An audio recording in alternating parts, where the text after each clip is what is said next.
My maiden name was Lade, L-A-D-E. That would have been Lottie in Germany. My grandparents on my daddy's side were both from Germany. He became a sailor part of the time and cooked while working as a sailor. Eventually, when he came to the United States, he was a carpenter, and he said painter because he meant he painted the houses, but he was also an artist to an extent and enjoyed, being creative.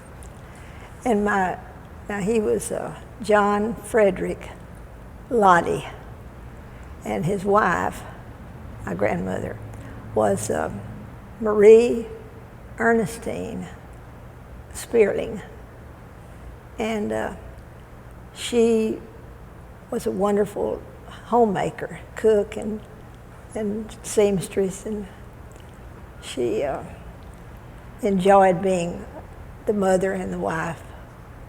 They ended up living in East Texas because of a health issue with her, but it was all okay, and they had a farm. I was born in Huntsville, Texas, because that's where my daddy was teaching at Sam Houston State, and but then we moved to Waco while I was still young. In Huntsville, Texas, when my daddy was the teacher there teaching biology, my mother was in his class. There's about a 6 or 7 years difference in age there. And they eventually dated and married, and I was born there.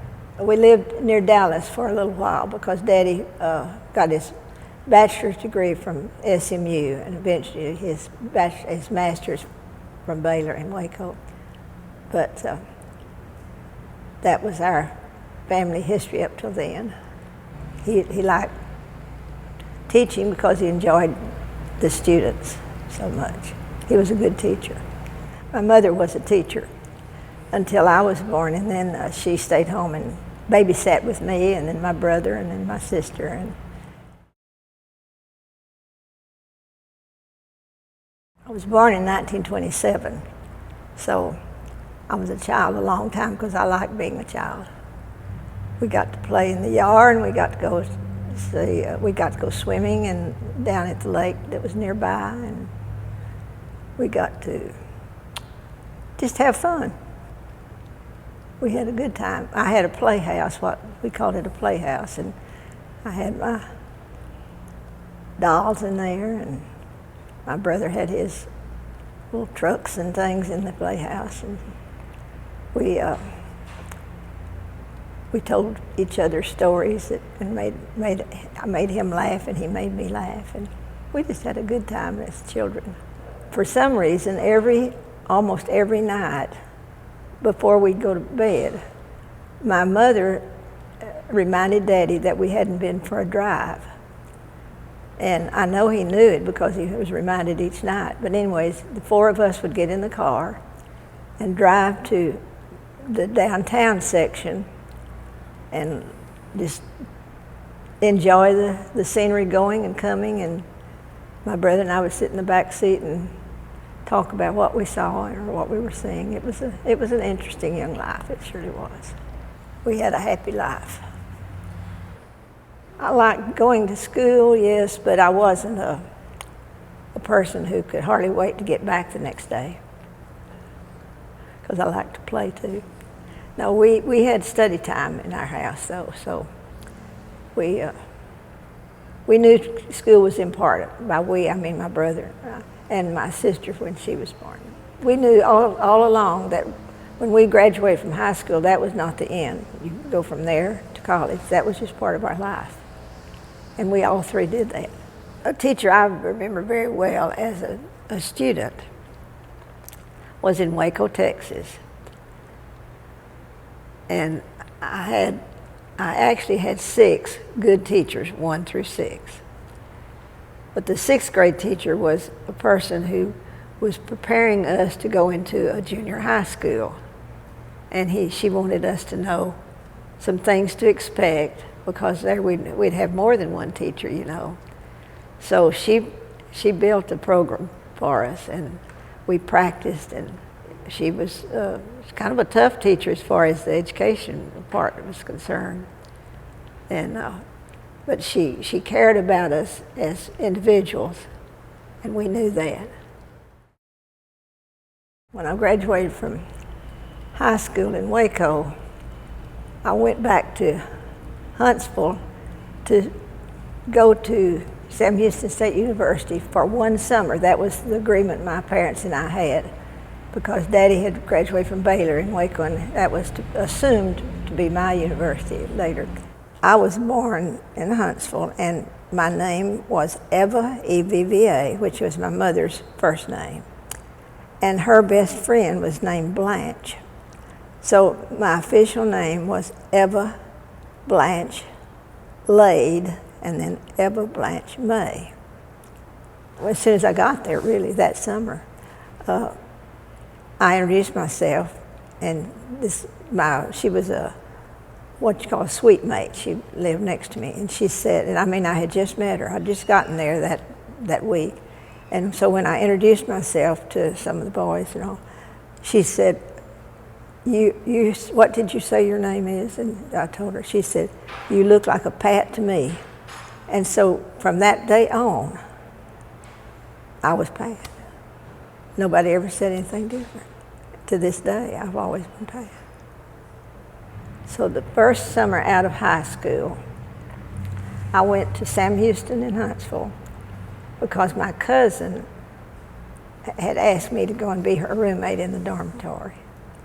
She's a little older than I, so at the end of that summer, she went back to, was a teacher somewhere in Texas. But I wanted to stay because by then I thought it was a wonderful school. And I talked my daddy into letting me stay for a while. He said, well, maybe until you finish your freshman year. Well, of course, that was the beginning of my college work. And I not only stayed and got my bachelor's there, I finally got my master's at Sam Houston, too. I had been to some other colleges to take some classes, but I liked Sam Houston, and that's where I met Sid. I lived in Belvin Hall dormitory, and the dorm mother had a party for us to meet the boys from the boys' dormitory. And so that night, I met Sid, and I'd been there I was there all summer before he came that fall, and that's when we had our party. And we had a good relationship from the very beginning. He was a physical education major.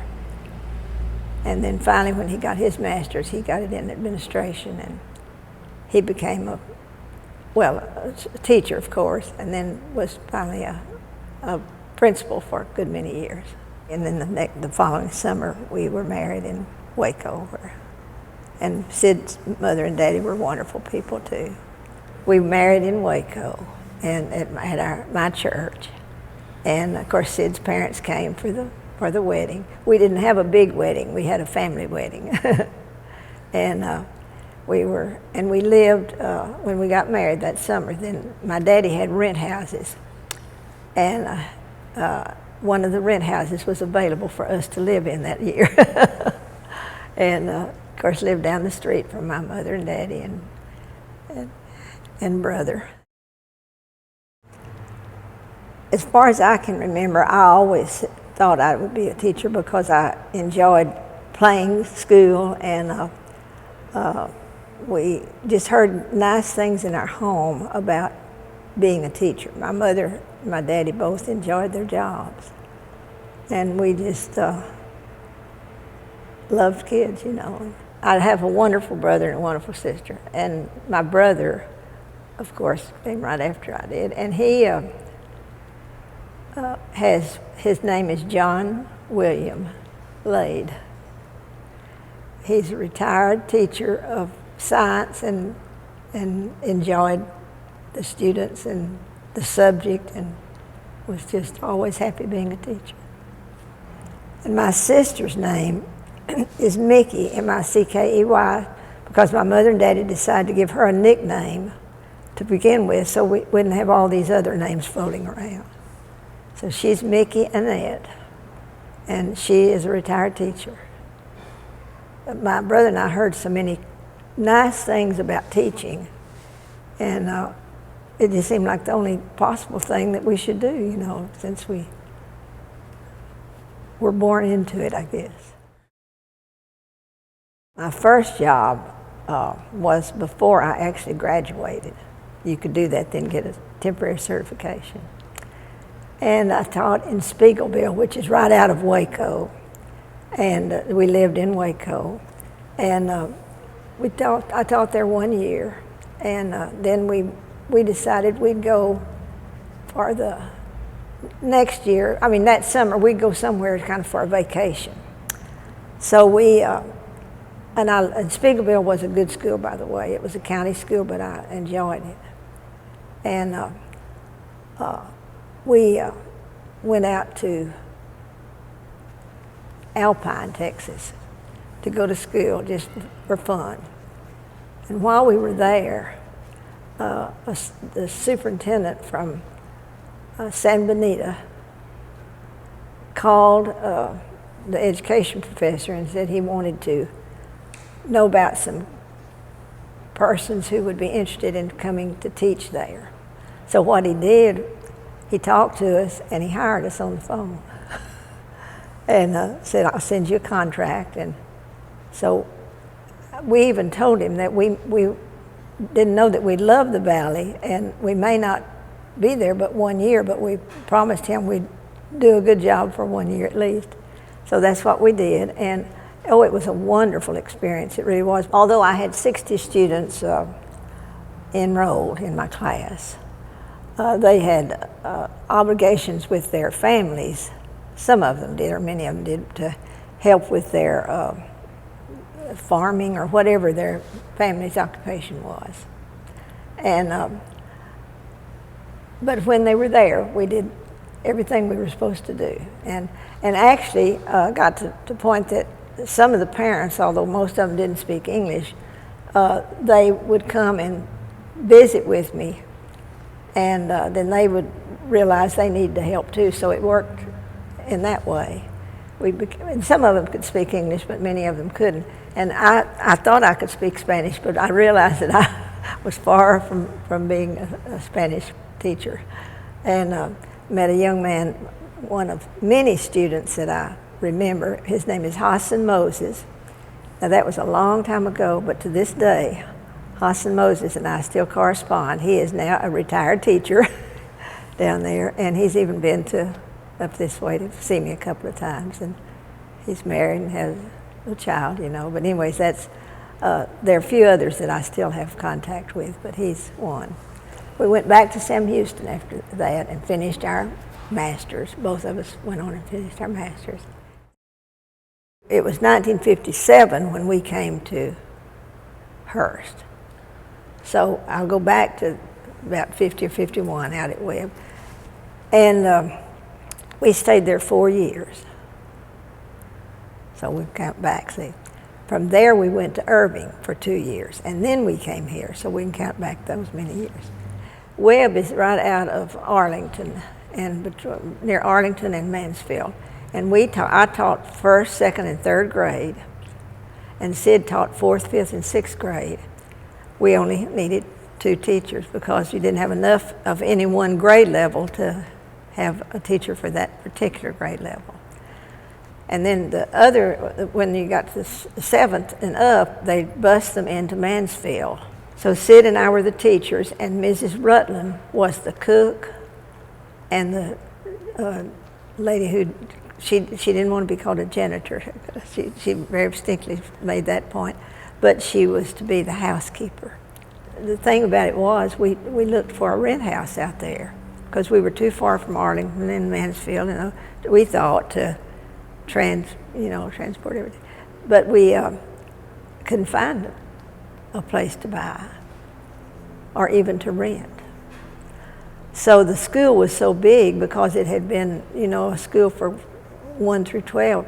we asked the superintendent and then the school board members if we could make one of the rooms, had all those rooms out there, into an apartment for us. And they said, okay. So we did. And we had a pretty little apartment, but we didn't have a stove in there. We had the apartment, but no stove, no kitchen. So then they said, well, why don't you use the kitchen that Ms. Rutland is? So we did that. And for 4 years, that's what we did. And finally, I mean, we loved it out there because the people were wonderful. The children we enjoyed, and they were, you know, mostly from pretty good families, pretty good homes. And so at the end of the 4th year, though, we talked to the superintendent again, and Mr. Stowe, and then the board members, and told them we thought we better move on rather than stay there for the rest of our lives. So Mr. Stowe, then the superintendent, he didn't even work with the Irving School, but he knew about it, and so that's where he sent us. He said, you're going to like Irving. So we taught over there for 2 years, and then the county superintendent had changed. Now Joe Humphreys was over there as the superintendent, and he lived in Euless. And he said, instead of continuing over in Irving, I'd like for you to come over here in Hurst and work here because I know you and all this. So we came and talked to people over here, and then we decided this was where we'd stay. It wasn't H-E-B then, it was H-E, Hurst Euless. We moved to Hurst in 1960, and we've lived here ever since. The town was like almost like a little country town. Highway 10 over there was with Bell Helicopter. That was just it, you know. When you came over this way, you just heard all about Bell Helicopter and everybody else that worked there, you know. And even in the school board meetings, you'd hear different ones talking about Bell Helicopter.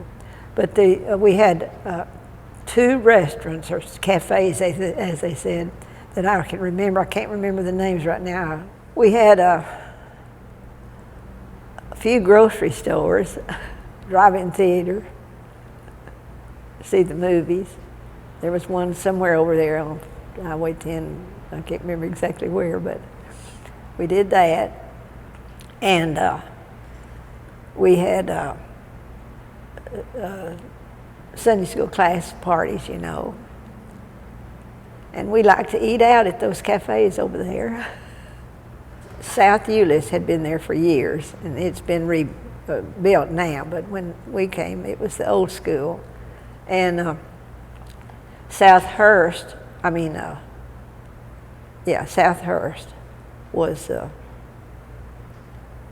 there. It had been there all those years and was used as a school then, see. And North Hurst, which is Hurst Junior High now, is where I first taught, and that was there. First year we were in this school district, I taught what is now Hurst Junior High. That was North Hurst Elementary School. And the next year, the superintendent, Joe Humphreys, called us in and said, we're going to move you over to the new school that's being built called North Euless Elementary. You'll be the principal, and Pat, you will be one of his teachers. He will be your boss. And then I taught there that half year, and the next year, while I was teaching there with Sid, the superintendent came out and the assistant superintendent came out, and they ate lunch with my students and me, and told me that I would not be teaching there anymore. They were going to move me over to the administration building.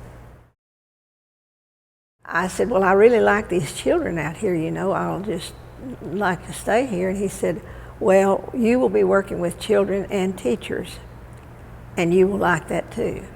And across the hall from the superintendent's office in that building now was the men's restaurant. And when you were in the hall, you opened a door, and then there's the like the entrance room to the men's restroom. Well, they put my desk in, well, there was a desk. That was my office. Well, I talked with Mr. Humphreys, and in a few days, I said, that isn't comfortable for me. I'm just going to, just be working with teachers, and I don't even need a desk. And he said, no, we'll find you a desk that's not in the men's restroom.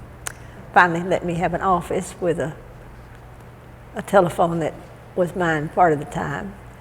I enjoyed the work, I really did, because I got to meet all these teachers, and I'd work in the classroom with their children, and got a picture somewhere of, called it in service for the teachers. And we did various things, but this picture shows me working with a group of children in a reading class, and out here were the teachers observing me. It was, and we just did a lot of things in the classrooms, and I used I found a vacant room in that building where I had my office, and it had books in there. It was a book room, but I just got the custodian to help me move it, kind of clear out a space, and that's where we could have in-service meetings with groups of teachers. So I had what we called at that time in-service meetings with grade levels, like the first grade. And so about once a month, I had a meeting with each grade level, 1960, and I was in the administration building all of a sudden, and I had my list of schools, and I don't recall right now exactly how many elementary schools we had at that time.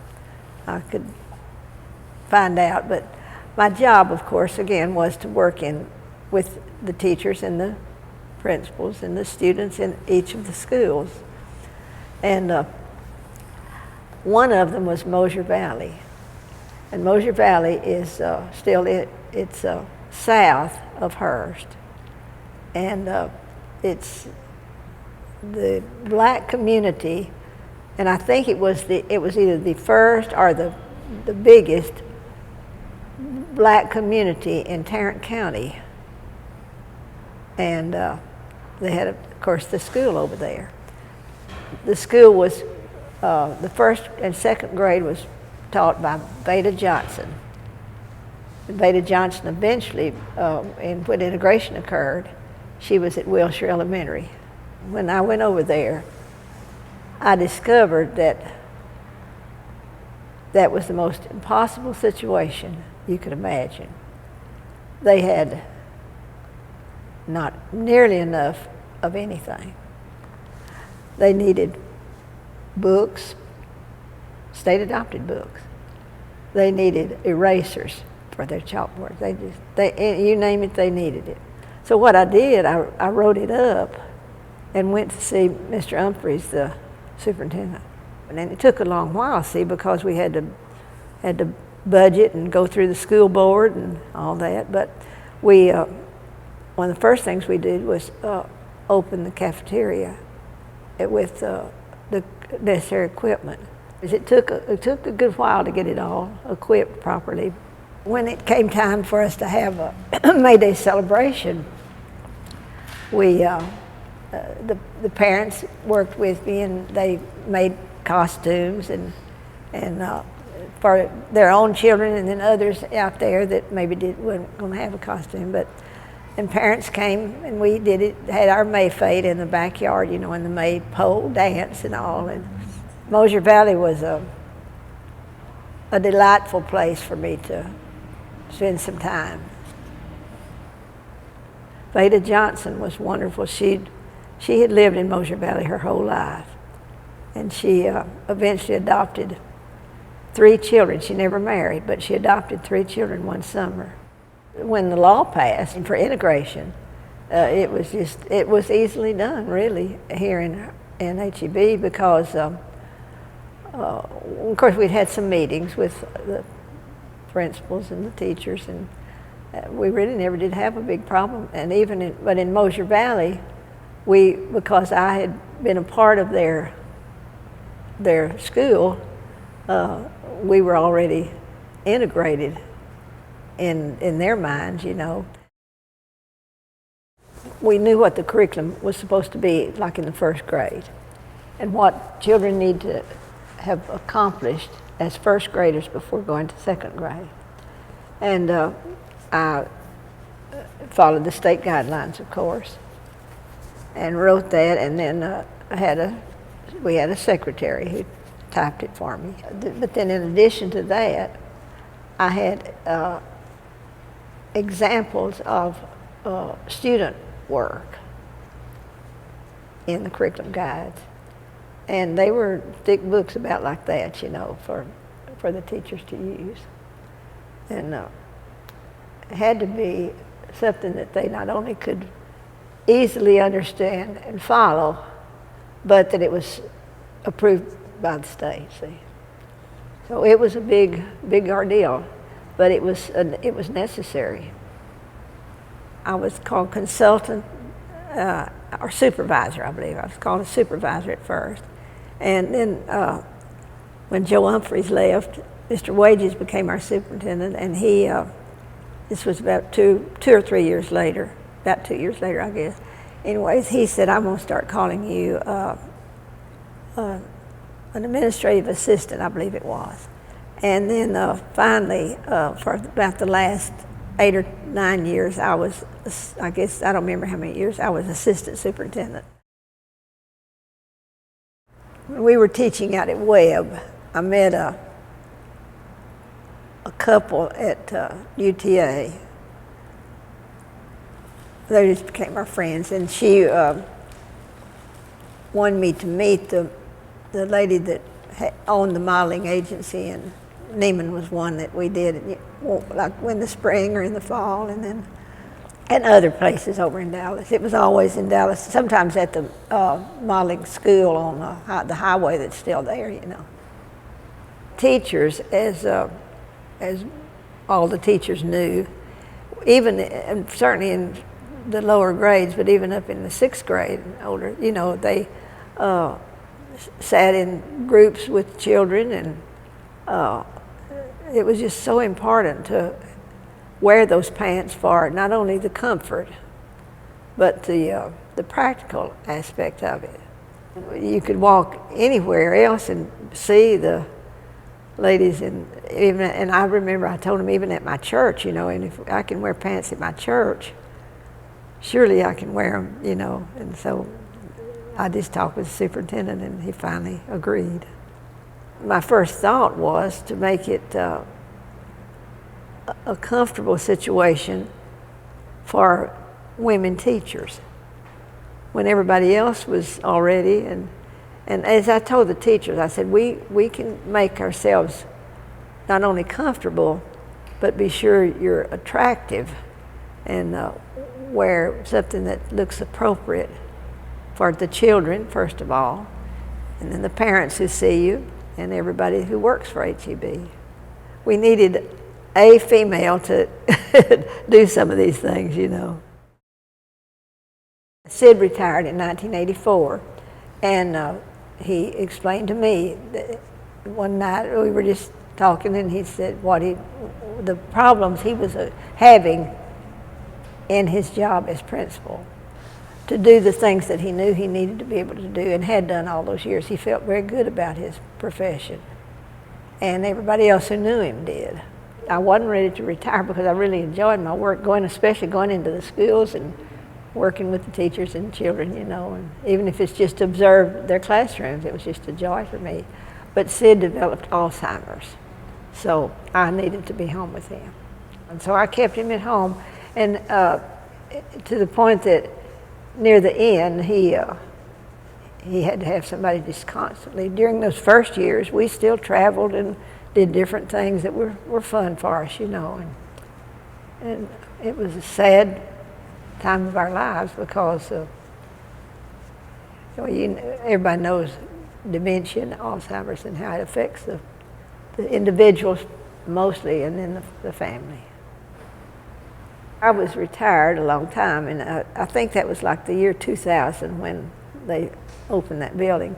And I can't remember who called and told me. Somebody from the administration, I guess it was the superintendent, called and told me that, you know, it was named Pat May. And of course I was so surprised, and they told me what the plans were for it, how it could be used, how it will be used. And when they first told me about it, I was just totally surprised and honored.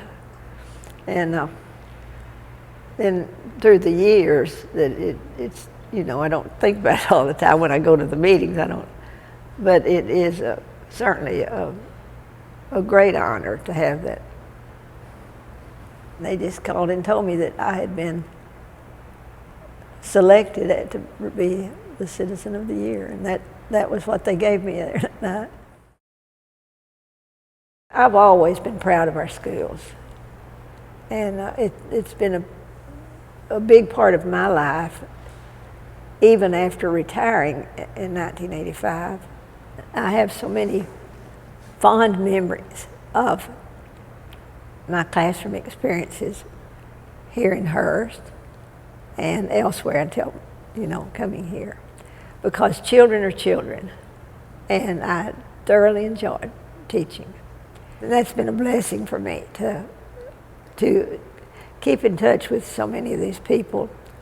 Some are even in my neighborhood. I think some of them I not only taught, but then I worked with them when they became teachers, see. There's so many things that we know that if you relate to children in a very meaningful way as a teacher, know each child as well as you can, but make it a meaningful and appropriate classroom that you can be proud of. And the children, you have to be firm, but they also have to know that you truly care about them for their education and their emotional stability, their whole life. You have to actually care about children in a very special way, and not just some of them, but all of them. And some of them are hard to love, and but you have to care about them and find the right way to care about them. Nowadays, it's just as hard as it was when I was in the classroom. Technology has changed our world, of course. And the specialists that we have in the schools have changed our world, because teachers don't teach everything now like they did when I was teaching. We didn't have the PE teachers or the reading teachers but teacher development or in-service, whatever it's called, I think it's still important. My mother and daddy didn't necessarily talk about it and teach me that this is the way you're supposed to do, but they lived it. The whole atmosphere was nurturing for us. I don't know if I even thought about what I was doing, but it was just a part of me. It has been my life to work here in Hurst. I love Hurst. I just, it means so much to me because it's been so much a part of my life for so many years. I just have the fondest memories of what we've been able to accomplish here in the school district because of the wonderful people who've been so supportive of our schools and our communities. It's just been home to me for so many years. I just never did want to leave.